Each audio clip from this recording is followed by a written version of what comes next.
Ricardo Monreal hoy. Ya ves lo que declaró, seguramente ya lo escuchaste, Adán Augusto López Hernández, que Felipe Calderón está enfrentando una investigación internacional por tráfico de armas y otro que se le da a otro al que se le da esto de tirarse al piso y hacerse la víctima. Felipe Calderón dice que no, que es como cortina de humo.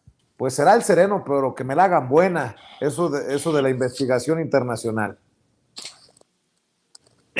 Pues, ¿qué te puedo decir? Obviamente, Felipe Calderón no tendría que tener 5 o 6 carpetas abiertas, tendría que tener como 200 carpetas abiertas por los crímenes de lesa humanidad que permitió. Es más, me voy a permitir un símil, Vicente.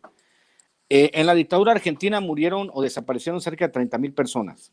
En la dictadura argentina, la de Videla y la Junta Militar, que al último logró Raúl Alfonsín llegar a tener un gobierno civil, y después se vinieron los juicios a la Junta Militar. Han recomendado mucho la película de Argentina 1985, que no he terminado de ver, o que no he alcanzado a ver, ¿no?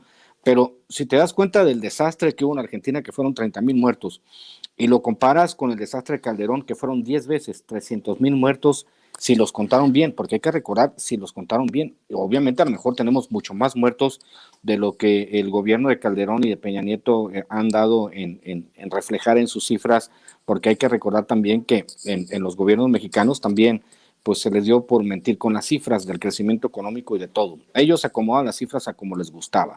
Hay que recordar las encuestas en las que dicen que, por ejemplo, que hay una tendencia negativa en la aprobación de nuestro presidente Andrés Manuel López Obrador. Pero en el caso de Felipe Calderón, después de la Revolución Mexicana, el mayor desastre humanitario es la guerra de Calderón contra el narco.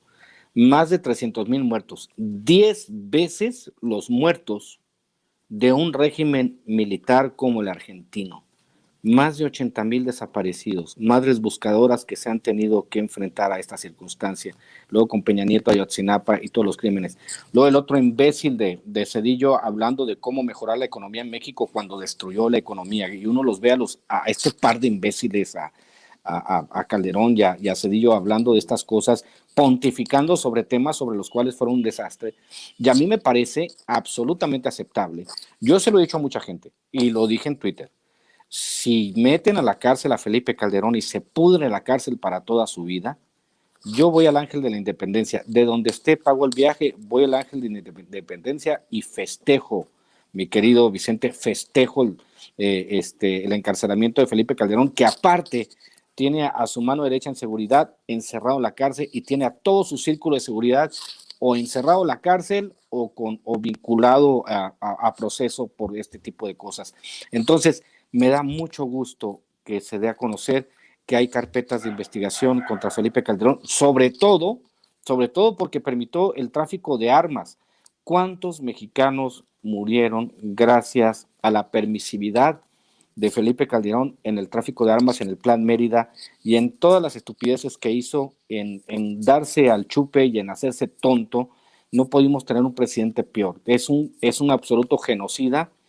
¿Cómo le llaman? El pequeño carnicero de Michoacán, le llaman algunos. No sé si será mi querido Daniel Marmolejo el que le haya puesto así, pero la realidad es que Felipe Calderón merece podrirse en la cárcel para toda la vida. Si nos están viendo los bots y la gente que audita los medios independientes, señores, nuestro mayor deseo y del deseo de la mayoría de mexicanos es que se pudra en la cárcel Felipe Calderón, porque lo que él hizo nos va a tardar una generación o dos en reconstruir el tejido social. Así que yo celebro que haya estas carpetas, mi querido Vicente. Y lo que se puede venir